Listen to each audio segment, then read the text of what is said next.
So recently I traveled to Peru, a beautiful country with amazingly delicious food. I ate so well.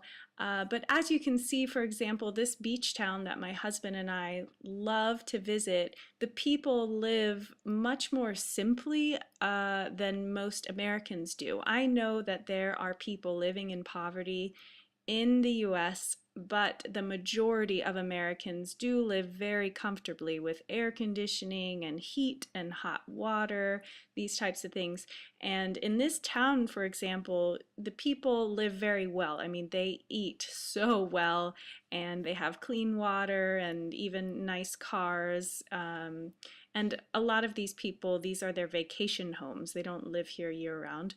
But as you can see, their beach towns are a little different than American beach towns. And so in this video, I talk about abundance. Oh, I do love the Jesus graffiti there.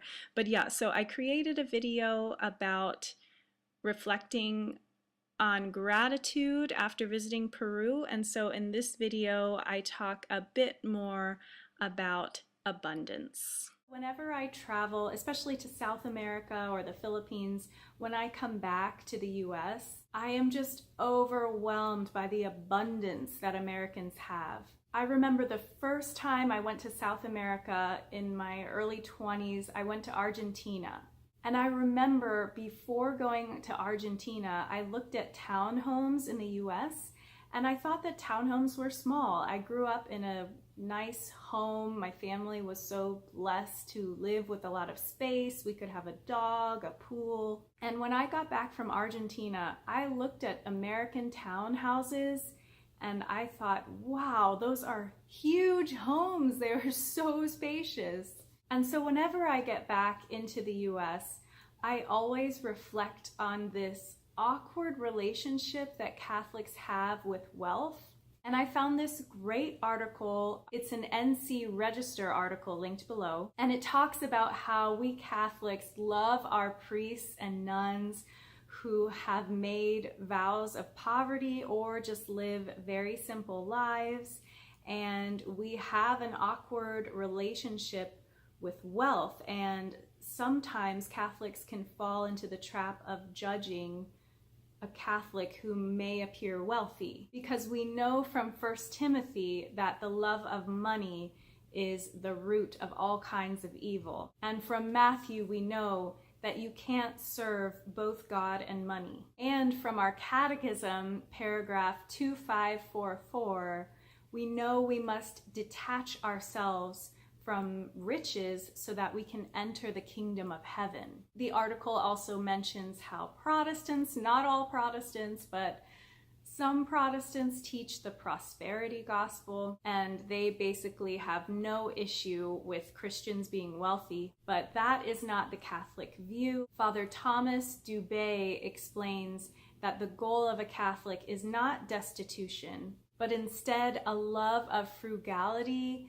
and a love for our neighbor as ourselves. If we have two of something, we need to give one to our neighbor who has none. And the article reminds us that we Catholics need to be giving in a sacrificial way. It's easy for us to give one or two of something if we have 10.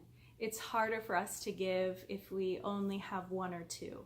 The article goes on to explain that the Church doesn't give specific guidelines to Catholics regarding money, and that we can't judge Catholics who appear wealthy. We need to remember St. Thomas More, for example. He lived a very comfortable life, but he served the poor in many ways, as well as all the Catholic institutions that are supported by wealthy Catholics. I've always worked for the Church, and I went to a Catholic university, so I know a lot of wealthy Catholic people, but they keep these beautiful institutions and programs going. And the article reminds us that to judge a person who appears wealthy while we live simply is a sin of pride. And we need to concern ourselves with what God is asking of us individually and not of others. And we need to constantly work on detaching from the material, from riches and money.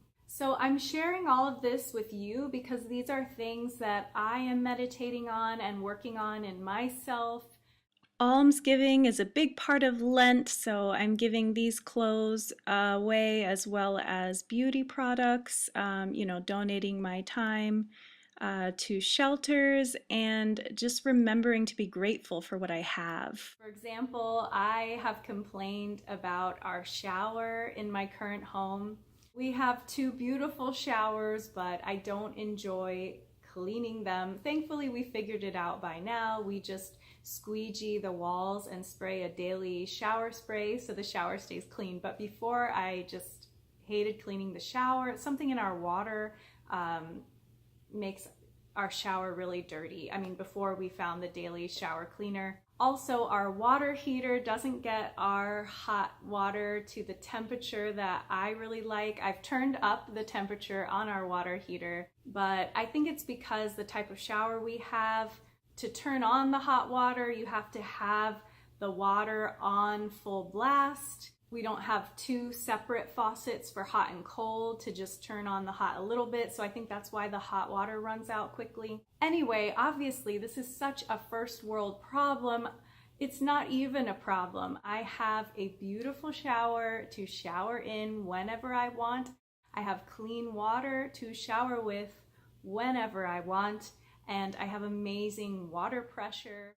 Water pressure in Peru is not a thing. My uncle does have a nice waterfall shower head, like this photo, which is very nice. He is extra. Most Peruvians don't have that. And I did have a bit of hot water at my uncle's house, but generally in Peru, I don't have hot water in the shower.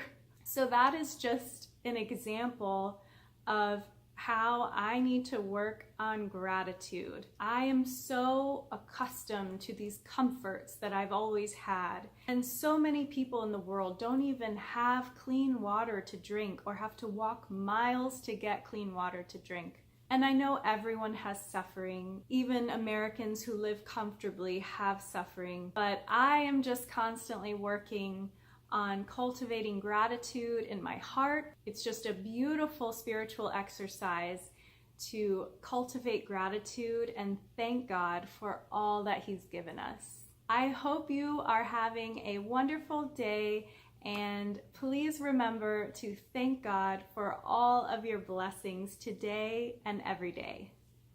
Bye.